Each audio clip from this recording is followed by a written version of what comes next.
Rick, signing off. Today I'm going to talk about The Walking Dead Season 2, Episode 1. This one, so when I first started watching The Walking Dead, it was, I think I talked about this during my Season 10 reaction, but I basically said it was introduced to me by a whole bunch of coworkers. They recommended it to me. I started watching it. And then I basically binge watched all the way up until the end of season 5. After that, when season 6 rolled around, I tried to watch regularly, but then I just couldn't keep coming back every week. I got used to the whole binging thing. And then I got a little behind after that, but along the way, I kind of knew all the little big things that happened along the way.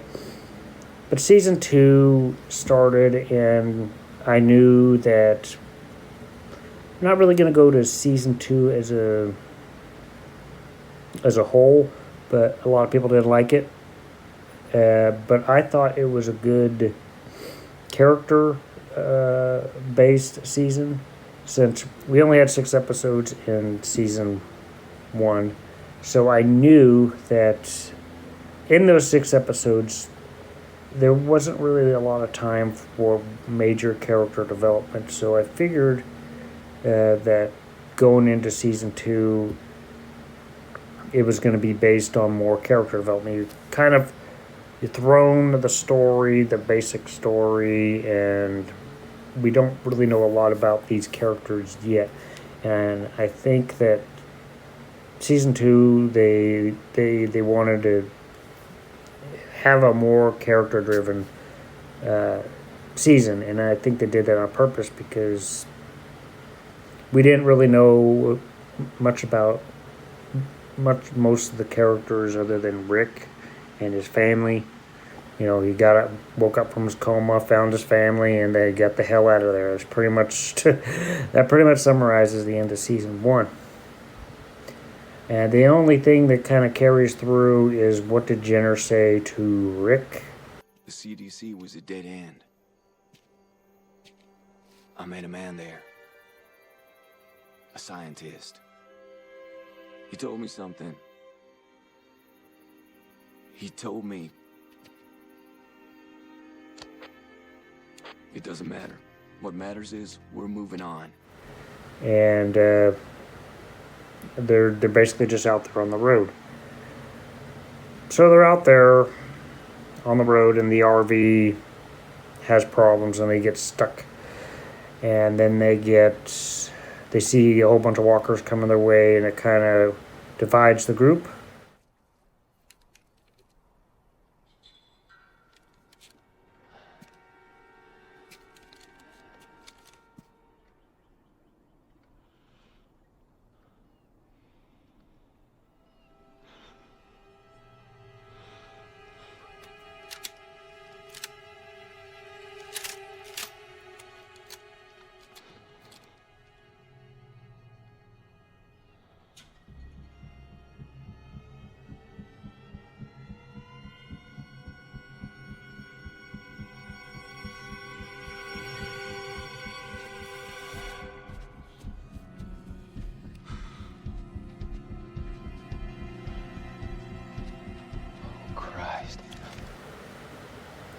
And it divides the little girl, Sophia.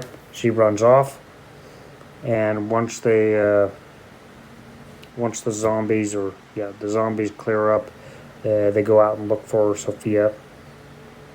But that's a big theme for the season: is where does Sophia go? Is she alive?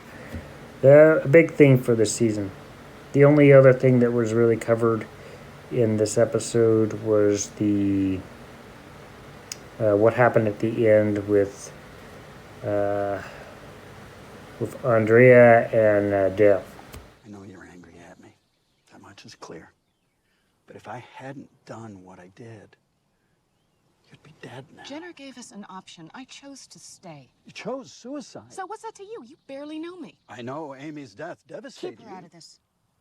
This is not about Amy. This is about us. And basically, Dale convinced Andrea to get out from the CDC at the last minute, and she just wanted to sit there and kill herself. So there's that guilt going on between the two of them. Other than that, you can see just a little. You can see the friction between Rick, Shane, and Lori. You're just gonna disappear. You're not even gonna tell Rick. You don't try to stop me. No, that's on you. You tell him what you want, or tell him nothing at all. You're his wife. And Carl, we dragged him into this. I love Carl. He thinks you hate I'm him. trying to put some distance. I'm trying to make this easier. This ain't easy on any of us, least of all me. I'm the one who loses here. Other than that, that's basically what happened at the end of this episode. I believe it's at the end of this episode. Yeah, it's where Carl gets shot at the end.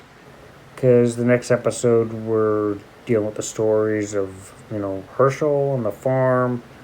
And they find their first location to hide out for a full season with the zombies. So that's good for a good 16 episodes of hiding from the zombies and having some good character-driven episodes. So I'm going to go into the specifics of Season 2, so I hope that you guys stay tuned.